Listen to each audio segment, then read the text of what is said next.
Happening now, we break down new rules aimed at combating COVID-19 clusters here in New York. Plus, we hear from Chautauqua County's Democratic candidate for county executive about concerns with the proposed budget. And it's been a wet go much of this morning. We have a few more scattered showers this afternoon and it becomes breezy. I'll give you all the details next. The news at noon starts now. Live and on demand, this is WNY News Now. And thanks for joining us for WNY News Now on this Wednesday. I'm Justin Gould.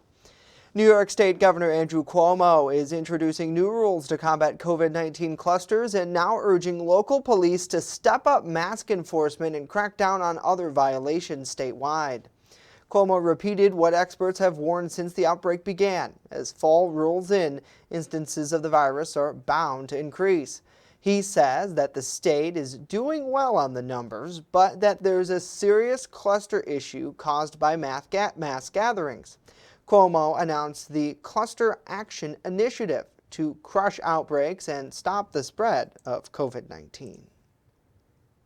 The red, which is the most impacted area, houses of worship will be 25% capacity, up to 10 people maximum.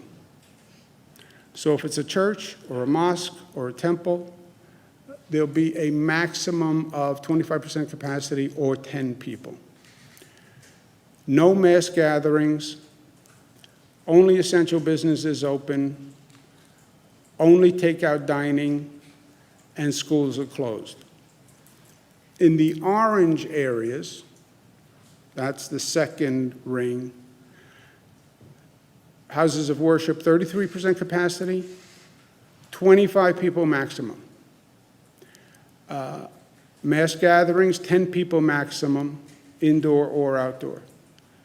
Businesses, we close high-risk non-essential businesses. High risk are defined businesses like gyms, personal care, et cetera. Dining, no indoor dining, outdoor dining only, 4 people per table. Yellow, which is the precautionary zone, 50% capacity in a house of worship. Mass gatherings, 25 people. Businesses are open, dining, indoor and outdoor, but 4 people maximum per table. Now, these new rules can go into effect as soon as today, but no later than Friday. They'll be in effect for a minimum of 14 days, and the state government will be monitoring for those results. Now, what does this specifically mean for us here in Chautauqua County? Well, that answer is still up in the air as of this hour. Tomorrow afternoon, Chautauqua County Sheriff Jim Quattrone and Executive P.J. Wendell will be holding a live press conference update to likely discuss these changes. We'll carry that live for you right here at WNY News Now and WNYNewsNow.com at 3 o'clock, and we certainly have a lot of questions. Well, the Cattaraugus County Health Department reported the county's 9th COVID-19 related death yesterday. Officials say a 62-year-old woman living in the southeast part of the county developed respiratory failure and despite aggressive treatment could not overcome the illness. There were also 4 new cases of the virus reported there, bringing the number of active cases to 38 with 263 total, 215 of them recovering since the outbreak started. The new cases involve a man, a woman, and a mother and daughter. Now, the latest deaths follow 3 reported fatalities here in Chautauqua County, where a man in his 50s and a man in his 60s and a woman in her 80s died from infection. Well, we're just hours away from the vice presidential debate where Vice President Mike Pence and Senator Kamala Harris will face off for the first time. But a lot of the attention is going to the threat of coronavirus at the debate, both physically and rhetorically. Camila Burnell is in Salt Lake City, Utah, with a preview for us. It's the one and only vice presidential debate of 2020. We stand with President Donald Trump. Vice President Mike Pence is expected to continue the attack on liberal ideas and defend the Trump administration. Joe Biden and Kamala Harris would set America on a path of socialism and decline, and we're not gonna let it happen. All of us will stand together for a better future. Senator Kamala Harris is likely focusing on what she believes is President Trump's mishandling of the pandemic and attack the VP as the head of the coronavirus task force, which the Biden campaign says has failed to protect the country. After President Trump and more than a dozen senior officials at the White House tested positive, health experts worry that Pence may have been exposed to the virus. Safety must be job one for this debate. Pence physician says he was not in close contact with anyone who tested positive. His team also says he's tested negative several times and have agreed to a number of new safety measures, including plexiglass barriers. The debate will consist of 9 10-minute discussions, and it will start with a question. Pence and Harris will each have 2 minutes to answer, and after that, they'll have 6 minutes to debate. In Salt Lake City, Utah, I'm Camila Bernal. Camila, thank you. The next debate between President Trump and Joe Biden is set for October 15th in Miami. However, Biden says if Trump is still sick with coronavirus, then the debate should be canceled. Well, Democrat County Executive candidate Rich Morris-Rowe is voicing concerns with the 2021 interim county budget, telling us that the budget relies on unrealistic sales tax revenue and tax relief gimmicks. Morris-Rowe claims that County Executive P.J. Wendell was clearly wearing rose-colored glasses when he created the budget. He called for caution in the budget process and says he understands that Wendell wants to be optimistic, but he would want to as well. But there are too many unknowns right now regarding the impact of the pandemic not to be cautious. The legislature and Mr. Wendell only get what's filtered up through the department heads. And I'm not sure that information is always accurate and or complete. Again, everybody has their fiefdoms. Everybody has, something to protect. Now, there have been budget issues in the county long before the pandemic, Morris-Rowe says, adding that the status quo is costing the county jobs and population. He says that the county government has not done a good job of reducing expenses or eliminating duplicate positions with management areas. Well, we thank you for joining us here for WNY News Now on this very wet and windy Wednesday. Let's check in with the comments and say hello to Sarah. Good to see you. Good to see Sandy, Wendy, Kirk, Craig, Andy, Pam, Elizabeth, and Christine as well. Hopefully everybody is having a good day. We thank you so much for joining us. Let us know what you are thinking about and doing in the comments down below. Now let's get a check of our first defense weather forecast. Chief Forecaster Dakota Hunter's back with us today, and just in time for a active weather day, as active I think as we've seen in a while here. Yeah, I know. It's been boring around here, and now we're getting active. And happy Wednesday to all of you. And I just want to say thank you to all the nice comments to everybody who gave Andrew. I mean, Andrew is really Andrew is really a fantastic guy, and he does a lot of work. So, thanks to all the wonderful comments that you sent him. And it really wasn't a day off for me because I had a doctor's appointment and it was an all-day affair. So, I hear you. But now the good news is I have my flu shot and my shoulder now hurts.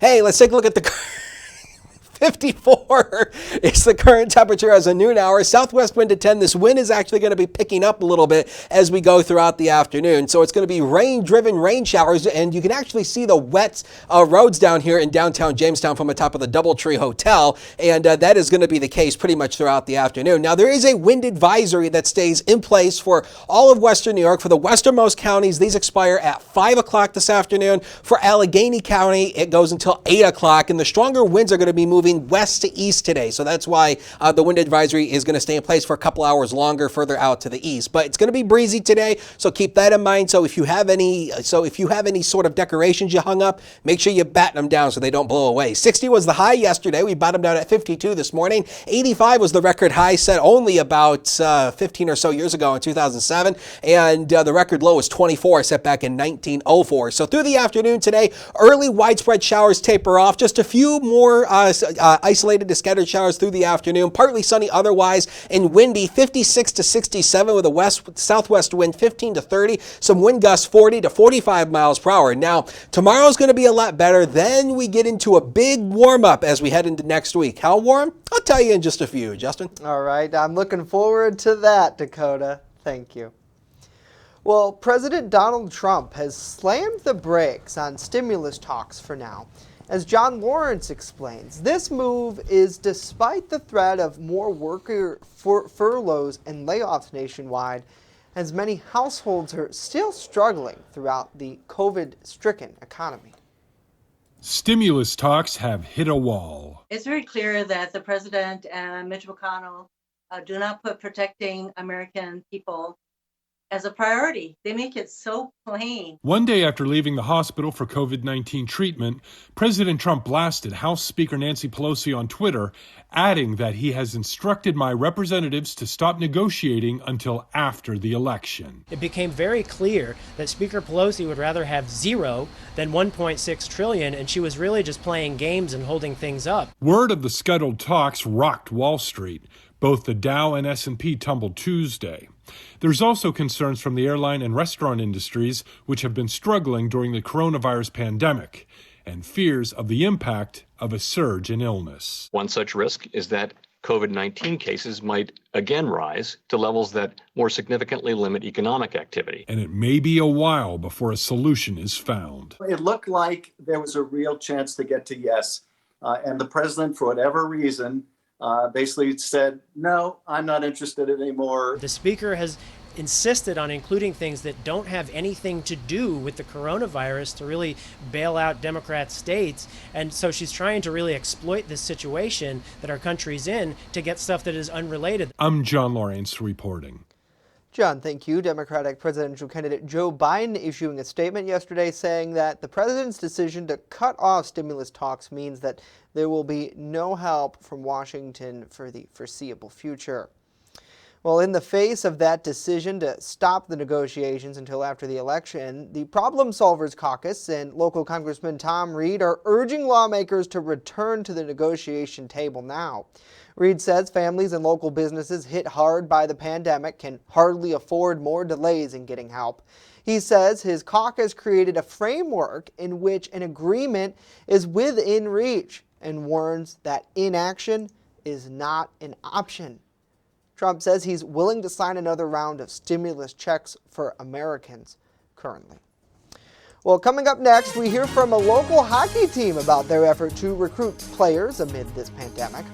And later on, how the closure of a local gas station could impact our commute for the next few weeks. That and more as WNY News Now continues.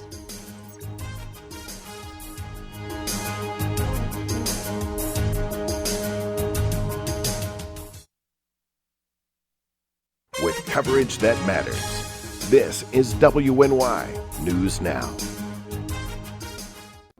As a former county executive, I know exactly the challenges and opportunities that we have here in Chautauqua County. That's why I'm very proud to support PJ Wendell for county executive. His knowledge, his experience, and his leadership are exactly what we need at this moment in time. I would ask you all to please support PJ Wendell for county executive. Wendell has the experience, he's got the leadership, and he's got the knowledge and ability. One of the most important characteristics of a successful county executive is being able to surround themselves with the right people for the right situation.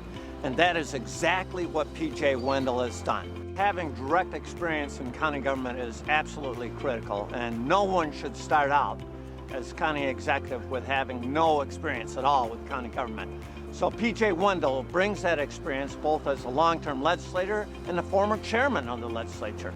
He has my 100% support.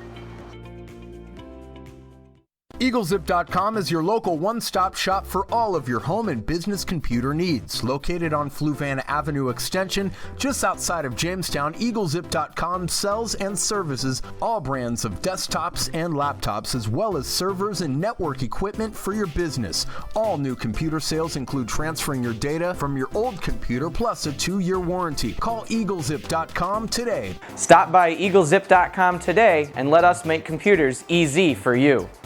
For the past 9 years, I've been a prosecutor right here in Chautauqua County, fighting to keep this community safe. My family lives here with me in Fredonia, and I grew up in Sherman, New York. Fighting to make sure that these communities stay safe is so very important to me. We have the highest caseload of any county in this state, and as your district attorney, I'm dedicated to making sure that each case gets handled the right way for not only the victims, but for the people that live in this county. I'm fully invested in this community, and I'm fully invested in this community's future. Vote Patrick Swanson for Chautauqua County District Attorney. You're watching WNY News Now, your source for breaking news. And welcome back to WNY News Now. Over the summer, the Jamestown Lakers disabled hockey team called off their season due to COVID-19 health concerns. However, that's not stopping the group from pushing recruitment and trying to keep those struggling with special needs in our community engaged. Joining us live to talk more about the new effort is Blade Ellis, the Assistant Program Director for the team. Blade, thanks so much for joining us today. Hey, thank you, Justin. WNY News Now. I greatly appreciate you letting me be here today. Absolutely. First off, since having to call off the season, what kind of energy has it been like with your team? I know that day in July certainly probably wasn't the brightest day. But what has it been like since then? When we made that call, it was obviously extremely disappointing. But, we were looking at the positive side of things and we're like, well, this is going to be really good for us to work on things that are going to really benefit next year. So, we've gotten to take a look at deep things in our organization. And obviously we have our marketing department, our design and technology. Obviously our staff, our coaches were extremely disappointed. I was too. But the energy, I would have to say, Justin, was extremely positive. We were excited about next year. We were excited to get going, doing some more advanced things that will benefit this program even more into the future. Now, with the pandemic, do you think that it will be challenging to try to get new players to sign up? Not really. I think we've got a plan ready. We've got a social media plan, a marketing plan of what we're going to do. I've talked to my colleagues, Christian and Cody. We're going to do some things virtually. Obviously, some aspects of it will be difficult. Like we can't hold our physical person interviews or anything like that, town halls. But at least we have advanced technology, our website, our social media pages, which will help us get the word out even more. And obviously, the good thing about this is people can still go out and do a little bit of normal things with, with the mask and social distancing, but at least we have some advertising out there as well. Yeah, and I know a lot of people and companies are trying to make that change now to adapt to the digital world if they're not there already. For you, who are you looking for in the community? What type of young athlete, what type of personality should be interested in this special hockey program? Right now we're looking at some demographics, which include ages 7 to 18. Any kid with a disability, so it could be physical, learning, or mental, or ADHD, anything like that. They're qualified to join this program. We're also looking for players that are very respectable, that want to learn, that want to show up and engage and have fun and develop those friendships with others. We also want to, as not just athletes, but we want to do something with life skills too. So we want to make sure that player has a good education, making sure they're good in the workforce. We help with that. And obviously when we're looking at players, trying to get them on our roster, we want to make sure they have a good record. Obviously, we want to bring that positivity into our program. We want to make sure they're in education, obviously a school, making sure they're getting their education. And if they have a job, so be it. But obviously, Justin, we want to make sure everybody's like our players 7 to 18 or even close age. If you're close age, that's fine too. We want to make sure they're on the right career path as well with a clean record. Yeah, and I imagine that there's a lot more to, as you mentioned, just the hockey. There's that social side, that community side of it. For someone out there who's looking for a good group to get involved in, almost sounds like a good family group to get involved in. What's your elevator pitch to them? How do you get them to say, this is a place for me? Well, obviously, we'll have our players describe. We have every player that we have in our organization, we have them communicate with others, telling how good about the program is. We have some videos, and we have our program director, Mr. Rod Colsty, Christian Johnson, and Cody Elshouse. We do a bunch of talking with people, and also, we on our website, especially, we provide a list of benefits to our program, and I really want to stress this to everybody. We're a family here. We stress that very important. We want everybody to be involved, like a caption, because everyone should play. I'll tell you what, this program is very good for your child. We do a bunch of good things, including developing long-term friendships, reaching full potentials as athletes and individuals, working on life skills and enhancing them, such as communication, learning how to handle situations, and all that kind of stuff. And we have a good staff that works tirelessly every single day that cares for every child in the program. If I had to say something to all of you right now about this program, and I'm kind of going off topic, but it relates to it, we get this message up as saying we want you involved. It's not because we want the numbers. We want every player to be involved. We want to give them an opportunity to be more successful in life and give them the opportunity to play another sport, ice hockey, which is for free. And, this will make everybody's life happier. They get to meet new people along the way, and they have these people for the rest of their life. Yeah, and hockey is certainly an expensive sport to get involved in. Finally, I know your group has had to hold off on some fundraisers for now because of the pandemic. What's the best way that the community who can say, you know what, I want to support these guys, how can they help keep your cause going strong? Well, first of all, we have on our website, if you go to www.jamestownlakersdisabled.hockey.com/partners and sponsors, or if you just go to jamestownlakersdisabled.hockey.com, you can see it. You guys can sign up and donate individually. Also, if you could just please follow our social media pages, please spread the message about, especially with this player recruitment. We want every player with a disability to hear about this. And obviously, not just we want players involved, but we want to maintain strong public relations with everybody. We want people to support our program. We want to know about people. We want to develop those relationships, get to know people within our community. We want our players to be involved. If you could just please spread the word about our program. If you want to make a donation, that's absolutely fine. Anytime you want, you can find my name in the staff website or staff section of our website and contribute any way you help. Spread the word about player recruitment or a fundraiser, anything you can. Yeah, certainly. Blade Ellis with Jamestown Lakers Disabled Hockey joining us today. Blade, thank you so much for your time. And again, to learn more about their group, you can simply visit them online at jamestownlakersdisabledhockey.com. Well, now let's switch gears and get a check of our First Defense weather forecast. Chief Forecaster Dakota Hunter's live for us in that First Defense Weather Center. Hey, Dakota. Hey, Justin. And yeah, it's been a wet go much of the day. And let's go in there and take a look at it. This wind advisory stays in place until 5 o'clock for pretty much of western New York. Now, if you're in Allegheny County, this wind advisory will go until 8 o'clock tonight. But for the westernmost counties, it will expire at 5 o'clock this afternoon. So the gustiest winds are going to be later this afternoon. And here's Feature Scan for you, showing you the gusty winds here. So we're talking probably about 30 to 40 mile per hour wind gusts, maybe topping 45 in some spots. The windier location as often is going to be the Lake Erie shoreline. Once you work a little bit further inland, the winds are not going to be as quote unquote strong, but I mean, it's not going to be strong winds by any, by any stretch of the imagination, but it will be blowing around your Halloween decorations if you've already started doing that already. And by the time we get into midnight, the wind gusts really settle off here. So the winds are going to be diminishing later this afternoon into tonight. Here's a new graphic for you. Where is your trash can going? We've had a lot of requests for a trash can meter graphic. So here it is for you. Where's going to be your trash can today?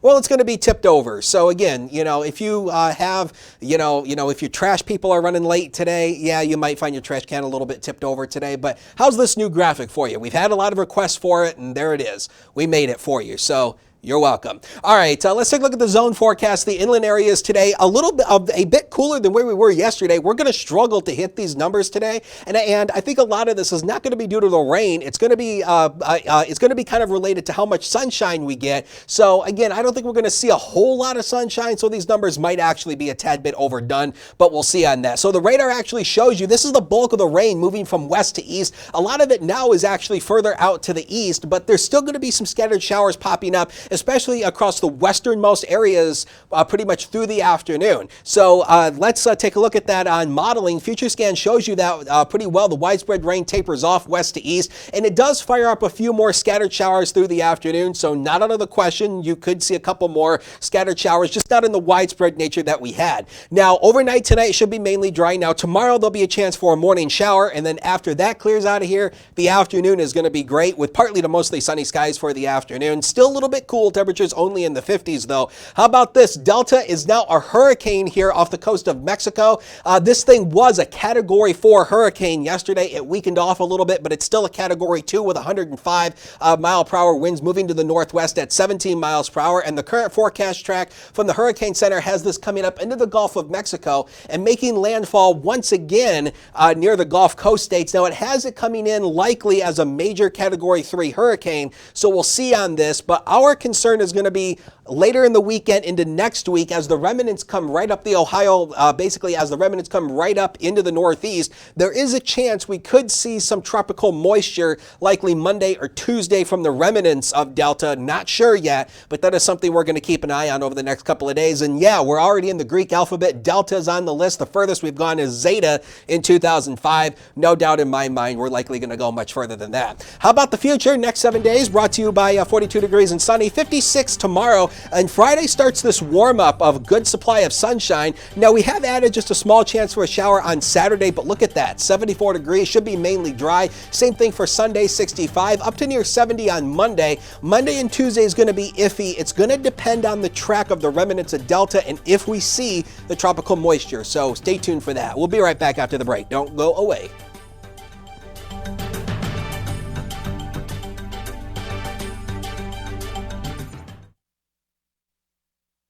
First Defense Weather is sponsored by 42 Degrees and Sunny, smokin' deals on smoking accessories. Learn more at 42degreesandsunny.com. That's 42degreesandsunny.com.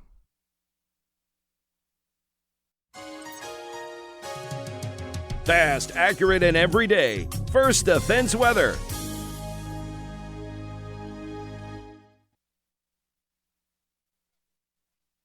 Hi, I'm George Borrello, and I'm proud to serve as your senator for New York's 57th Senate District.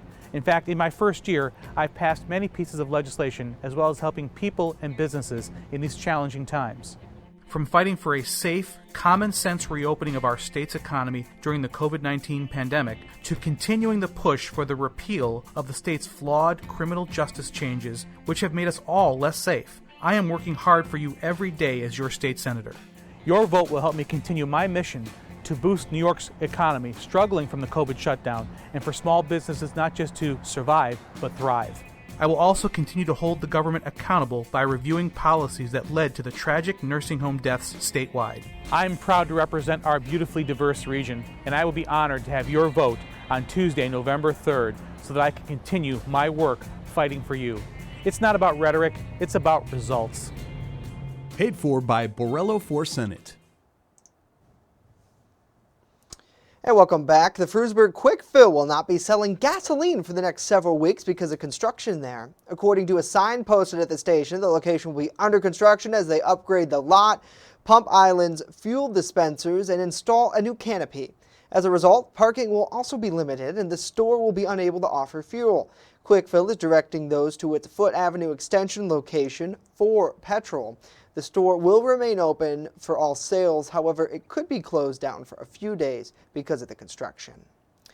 Well, no more than 2 spectators per athlete will be allowed to attend sporting events under the Jamestown Public School District's just released fall sport policy. The Chautauqua Cattaraugus Athletic Association has printed up 2 season passes to be given to each participating athlete. Spectators will be required to use masks and social distance themselves at events. In addition, some schools may perform health screening for spectators because of limited seating. No spectators will be allowed to attend Jamestown High School swim meets because of that. If you remember last month, the state athletic leaders gave the okay for low-risk fall sports like cross-country, field hockey, golf, and gymnastics to start practice. Those high-risk activities like cheerleading, football, and volleyball currently are on hold until the spring season. Well, we thank you all for joining us here for WNY News Now. That's going to do it for us today. Of course, when you're on the go, you can stay in the know by downloading the WNY News Now mobile app. We'll leave you with this live look over downtown Jamestown. Have a great day. We'll see you back here tomorrow.